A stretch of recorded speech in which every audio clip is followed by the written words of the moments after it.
What's going on YouTube? My name is FG3000 and welcome to the very first Paragon tier list. Now, I always wanted to do one of these with Smite, but I just never got around to it. Not gonna make the same mistake with Paragon. So without any further ado, let's talk about my Paragon tier list. Now, I have it arranged in a very similar fashion, SS all the way down to C. And there are also quadrants to the left and the right for well-rounded and has faults, because not all, for example, B-class heroes are created equal, and not all B-class heroes, just because they're not as good as another B-class, deserve to be in C, if that makes any sense. But if it doesn't, I will make it make sense. So without any further ado, I have to give one more disclaimer about tier lists. A tier list is a generalization. There are always going to be exceptions. I know that you play Gadget and you have 50 wins in a row with the highest KDA, but what a tier list basically tells you, if you take 100 games playing Gadget at your highest skill level, and you take another 100 games and play Murdoch at your highest skill level, over the course of that span of games, you will have better results with Murdoch because he is a higher tier character. That's all it means. It does not mean that you can't play a low tier hero and have good results. So all that boring stuff out of the way, let's jump right into the tier list. I'm gonna start off with the very top, Rampage. Rampage is SS class, there is no debate. There is no other hero in Paragon right now that can do as much as Rampage does without being punished. He can go anywhere around the map, he can counter jungle, he can escape, he can tank towers, built with attack speed, he can kill your ADCs, and with all that, if the going gets tough, he can escape. There is no hero in the game that could go routinely. Average players routinely can play Rampage in a 40-minute game and have 1 to 2 deaths over the span of a 40-minute game. That is just ridiculous. Rampage is broken, he's SS. No doubt about it, but of course, let me know your comments in the section below, but I don't think I'm budging on Rampage. So let's move on to Murdoch, who I have in S class with has faults. Now, Murdoch is super strong. Late game, he can basically two-shot you with basics, and I do foresee that his numbers will be tweaked. But I think he's always going to be strong, and I keep him in the has faults quadrant because he can be shut down. If you have your team focus on Murdoch, there's not a lot he can do outside of a one knockup and just out damaging you, but you can shut him down. So we'll keep him in the S class, has faults. He's still an absolute top tier pick. Also up there in S class is going to be Muriel. Muriel is going to be S-class well-rounded forever, I think. I don't think there's ever going to be a time where Muriel will not be here. Go ahead and mark that on your calendars because she's a support character with a global presence. That right there is always valuable. So even if you tweak her numbers and you change this, even if you slightly increase her cooldowns, I think she will always be a very strong character. So Muriel right there, well-rounded in S-class.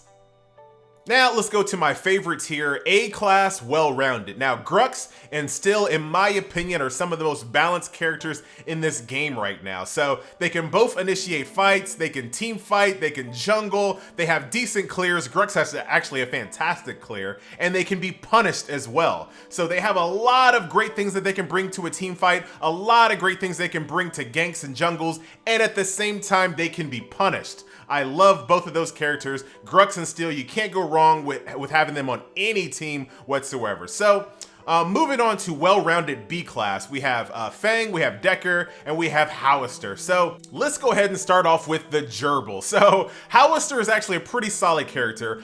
He has fantastic lane clear. If a melee jumps on top of him, his landmines are actually a really good deterrent, knocking them all over the place. And his ultimate, I know, kind of gets a lot of flack because you can see it coming from a mile away. You can kind of easily walk out of it. But I would argue that his ultimate is not just for damage. It can scatter an entire enemy team because you're not going to stand in it. You're absolutely going to spread out. This will allow your ADCs and your assassins to pick off the ADCs who have just separated from their tanks. It also allows him to have breathing room if he gets focused. It's just a really good, I just don't believe that an ultimate that has that much zoning ability is ever useless. And that's where we're going to stick him in B class, well-rounded. Now moving on to Fang, you have a character that just recently got a nerf, but at his core, you have a semi-tanky fighter with a short-range teleport, a slow, a shield, and an ultimate, if set up correctly, can decimate multiple people. So yeah, of course, a little bit weaker post-nerf, but still a solid pick in any lineup.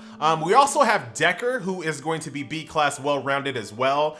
I don't really see a lot of scenarios where you would pick Decker over Mariel. Mariel is just a better support in almost every aspect. Now, Decker is definitely useful with her stun. Her slow, yeah, it's okay, but multiple characters in this game so far already have slows, so adding more slows to the mix isn't super useful. It's not something that you're gonna build your team around. And then of course she has her ultimate. Now, as Paragon gets more and more popular, I promise I will use less Smite references. But currently, Decker has Odin's ultimate at the stage where your allies cannot enter the ring and they cannot leave the ring. And obviously enemies can't leave the ring and they can't get in as well. And if you played Smite for as long as I have, you know that Odin's ring has gone through so many changes and tweaks. And I think Decker's going to be in the same exact boat. That ultimate is going to go in and out of the meta as other characters are added to the game. But as of right now, she's a B-class well-rounded. So let's move on to B-class has faults. Now, Gideon is a prime example of this. Here you have a character that has an absolutely fantastic early game. His clear is super safe. His laning is super safe. He can also bring fantastic utility to ganks. And if he catches you in a small skirmish, especially in the jungle, his ultimate is absolutely devastating. The problem is, and I don't know if we really want to call it a problem, once you get to late game, his damage on his ultimate isn't as scary. His damage overall isn't as scary. His utility isn't as scary. And if he does an ultimate, he's basically a sitting duck. He's easily one-shotted or two-shotted by a Murdoch in that move. And Twin Blast, I mean, he's just so easy to be killed in that ultimate. His positioning has to be fantastic. He has to make sure that all the enemies' cooldowns are down or they have no mana, or I mean, it's just so many ifs once he comes to late game. So Gideon's still a strong character early and mid, but he definitely falls off late game. Let's move on to our favorite female ninja. Now, pretty weak character. Here you have a character that has a fantastic ultimate that can pretty much one-shot a lot of the ADCs and carries for the enemy team. She can get in, one-shot them with the ultimate and get out. But other than that, she doesn't have anything else. Her basic attack is extremely weak. She really can't push lanes. I say her biggest strength is early game counter jungling. Being able to go and kill the enemy jungler while they're struggling with blue and red camps is one of her strengths, and being able to get out. She is the master of diving in the enemy jungle and being able to get out safely, other than rampage. But other than that, she doesn't bring anything to the team fight. Once she does her ultimate to one person, she doesn't contribute anything. And if she's your last person alive, she can't push any lanes, so she can't do the things after the things. And that's a thing that I stole from our Smite community. But basically what that means is once you get a kill, once you win a team fight, being able to do something after that. It's not about the kills, it's being able to do something after that. And that's something that she just struggles with since she cannot push any lanes. She's just kind of there.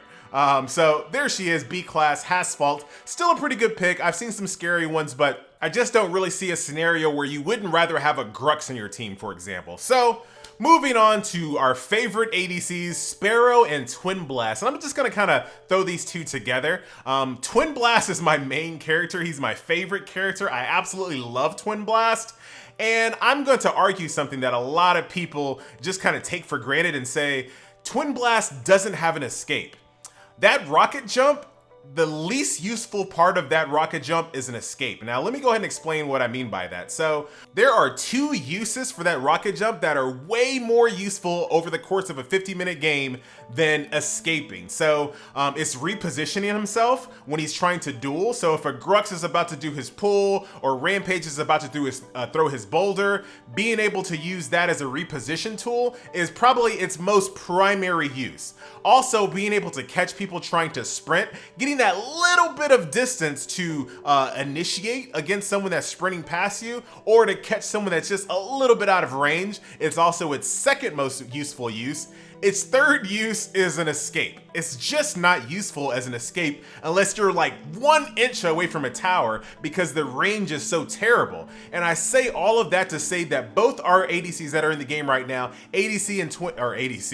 Sparrow and Twin Blast, they both really don't have an escape, but they're very scary late game once they get their primary cards online. So I kind of categorize them exactly the same. Now Sparrow is a much harder carry than Twin Blast. Her damage is unbelievable late game once she has her cards online, but she has to get there. They both have to get there, and they're easily gankable, they're easily focused, their wave clear isn't very strong, and this kind of goes back to what I was saying before, being able to do the things after the things.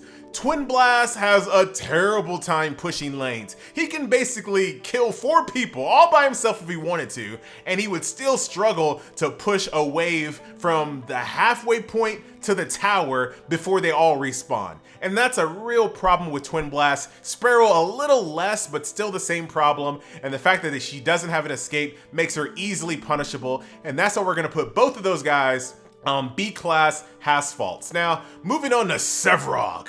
I think this guy has a really strong kit.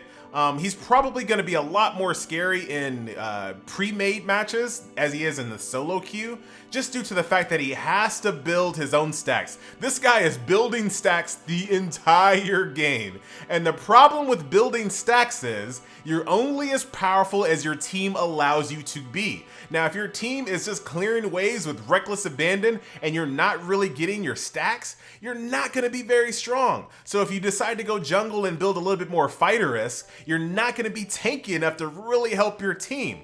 Also, his ultimate, I feel, the later the game goes on, the more it falls off. So it's super useful when you can knock someone into a tower or multiple people backwards towards your tower. But once towers are less of a factor and you're fighting team fights kind of out in the open, you kind of have to decide, okay, there is an assassin trying to kill my ADC. I use my ultimate to pill for them, but that basically means I'm trading a life for a life. I'm letting that ADC get away by knocking them halfway across the map. Chances are they're going to get away, so I have to kind of just trade a life for a life. It doesn't really secure kills late game unless you have maybe a Gideon to throw them into his ult. That works, but other than that, once towers are less of a factor, it's not a very good ult, but still a very powerful character. We're gonna put him in the B class, has faults. And then last but not least, Gadget, who is universally, actually I'm not gonna say that, I'm gonna say she is infamous. She is a character that has the reputation already as super weak, or she's super strong and you just don't know how to use her. I'm gonna kind of edge on the she's kind of weak. Her damage isn't really anything to write home about. For a character that looks like her clear would be her absolute strong point, Grux will still clear a lane much faster than Gadget any day of the week. And her ultimate is very easy to walk out of, and then she's just kind of stuck just doing auto attacks for the entire fight. So I think her kit sounds really good on paper. It's going to need some tweaks, and like I said, I'm not arguing that you can do good with Gadget. I think as a whole though, she is absolutely the weakest character in Paragon so far. So that's it. That is my current tier list. We'll definitely update this once the new character comes out in a couple of weeks, or if they do some type of major balance changes that really shake up the meta or really shake up the tier list, we'll absolutely revisit this. So with all that being said, are you playing Paragon? Do you have a tier list in mind? Let me hear it. Leave it in the comment section below. Once again, my name is FG3000. Don't forget to share, like, subscribe, and we'll see you in the next video. Later.